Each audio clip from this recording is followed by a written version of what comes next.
everybody, welcome to Life is Brutal. I'm Anthony, and today we are going to be doing an episode of This Week in Beer. This is the segment on my channel where we go through and we talk about some of the greatest news coming out of the beer, brewing, home brewing world, and talk about some of the most hype, hard-hitting stories. This week is an interesting one. There's a couple of highs and a couple of lows, so let's go ahead and just start off on a low note. We have some truly depressing news coming out of Colorado.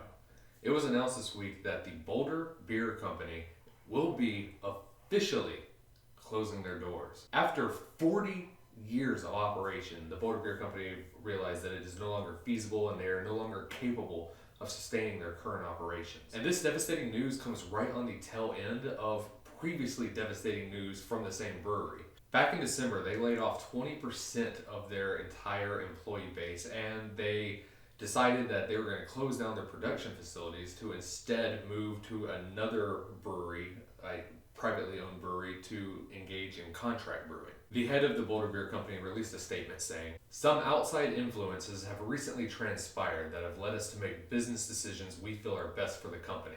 An opportunity to sell the building at 2880 Wilderness Place recently presented itself to us, which has led us to the decision to close the pub at the Boulder Beer Co. The 19,000 square foot production facility has proven to be too large for our brew pub to operate within." Now there is a little tiny silver lining, because they do state that it is possible that someday, somewhere down the line in the future, that they might reopen a new tap room, a new pub and eatery in a different location. But despite this, it's still just an absolute devastation for the beer and brewing world, especially the craft beer scene in America. I mean, 40 years of operation, that is so long. They were certainly a legacy brewery, and in fact, they were actually the oldest craft brewery in Colorado. It is truly a shame to see them walk away from such a historical and such a long legacy, but I mean, I understand if you can't pay the bills, you can't pay the bills, and if the business isn't working out anymore, there's nothing else you can really do except sell out or close down, and it just seemed like for them the best option was to close down. But it's not all bad. Because they have moved to a contract facility, even though basically everything is closed down for them personally, you will still be able to buy a lot of their flagship series, and you'll still be able to get some of their offerings. I don't know if they do have any plans for any future releases or if they're going to stagnate in that one small flagship area, but at least they don't die out completely. So I do see that as a win. It probably won't ever be the same for Boulder Beer Company, but at least in this way, their legacy does live on. So it's good enough for me. Boulder Beer Company's last day of operation at their tap room will be January 18th, 2020. So if you have had any real connection, any real impact that they have shined their light into your heart in any way, I would encourage you, if you have the ability and the capability, to actually go raise a toast, send them on a farewell, cheers to the good times. So it is truly a sad day to see such a legacy brewer, such a massive and such an impactful brewer fade into the darkness, but at least they're doing it with class. Our next story is a bit of a mud kicker. It's got a lot of controversy and a lot of discussion going on around it. And that is coming out of the 450 North Brewing in Indiana. So this issue actually starts late 2019, but since then, it has completely spiraled out of control until news this week left a lot of people scratching their heads. 450 North has been a pretty desirable, pretty hype brewery in recent years. They found massive success with their hazy IPAs, and then they got a whole lot more hype generated around them when it came to their Slurpee beers, which are your juice style, your milkshake sour type beers, where you have a whole lot of fruit puree added into a low ABV Berliner, Goza, something like that. However, their quality assurance has been lacking, to say the least.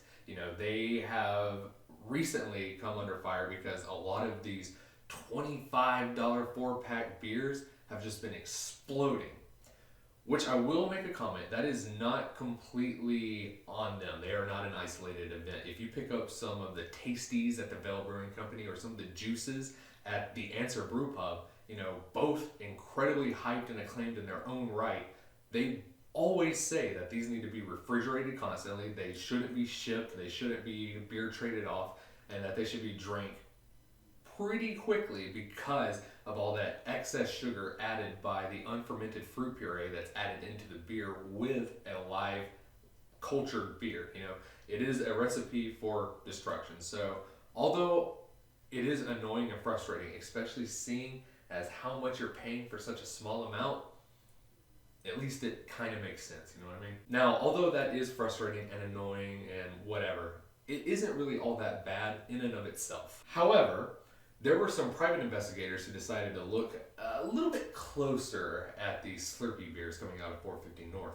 And they came to a shocking revelation that the ABV depicted on the can was nowhere near what they said it was. 450 North claimed that some of their Slurpee beers reached up to 8%, and it was the Elephant Ear XL, I think it's called, that really drew the attention to everybody. It was supposed to be an 8% sour beer with a ton of different fruit puree added into it.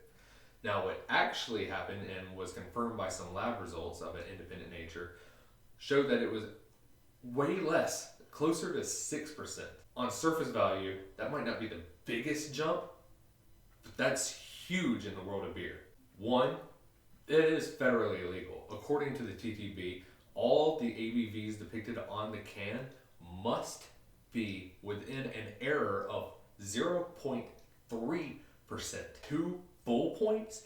That's insane. That's false advertising. That's federally illegal again. And another little conspiracy is that a lot of customers are thinking that they're saying it's such a higher ABV point, so that way they could charge an upsell in the price. So 450 North did two things. One, they took all the ABV markers off their cans, which is federally compliant with the TTB's restrictions because you only have to follow the TTB's rules if it moves across state lines. Now, a lot of people were upset about that because one, that felt like they were just going to sweep it under the rug, and two, there was some mass confusion about the actual context of the law, so it didn't really help them out in any way. Two, 450 North did say that there was an error on their part and that they did not account for the dilution, the watered down beer ABV because of the fruit puree, which I don't really think is a great excuse. They are a professional brewery running professional grade equipment and releasing professional products. I don't think it takes a professional to know that if you take an alcoholic beverage and add in some other type of non-alcoholic liquid, that the ABV will go down because the volume goes up. The alcohol doesn't change, the volume does, which decreases the ABV, alcohol by volume. Makes sense, right? So, unsurprisingly, 450 North was reported to the Indiana Bureau of Tobacco and Alcohol Regulation. This governmental board then launched an investigation into the brewery. Now, this is where it does actually get a little bit surprising. That government agency went through, did an inspection, and found them to be within compliance. So, to me, that means that this government agency either has very loose regulations or 450 North rapidly kicked their shit into gear to be able to be, compliant within the law. Because of this investigation, 450 North is like, oh, look at us, we were right the whole time, or we did nothing wrong, or whatever, which has caused a lot of ire within their community. And you've seen a lot of blowback on social media and people just going after them, so angry about the feeling of deception, which I 100% don't disagree with. Additionally, we've seen the Indiana Brewers Guild as well as people from outside of Indiana all throwing in their 2 cents, complaining that breweries playing it fast and loose with things like this and making what should be very obvious miscalculations and mistakes and just near negligence, it could bring in additional heavy-handed regulation on a federal level and on a state level. They fear that such a bad practice could cause these government agencies to crack down on them, make their lives harder, and potentially stall out the creativity and the ingenuity of the craft beer scene, which made it what it was. It's this type of negligence that could completely put a death knell in the craft beer community, especially when it comes to innovation and creative beer experiments. So all of this together really brings up the question, how important is QA within the craft beer world?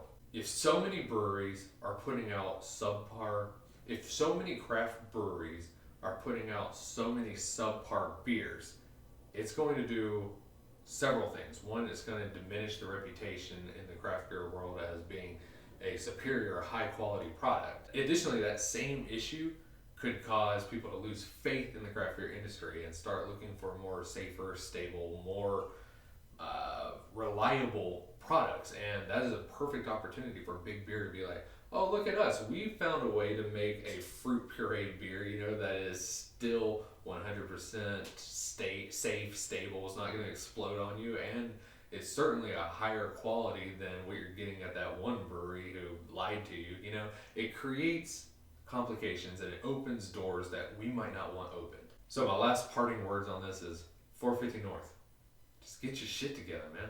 For the sake of the whole industry, all eyes are on you, get it together.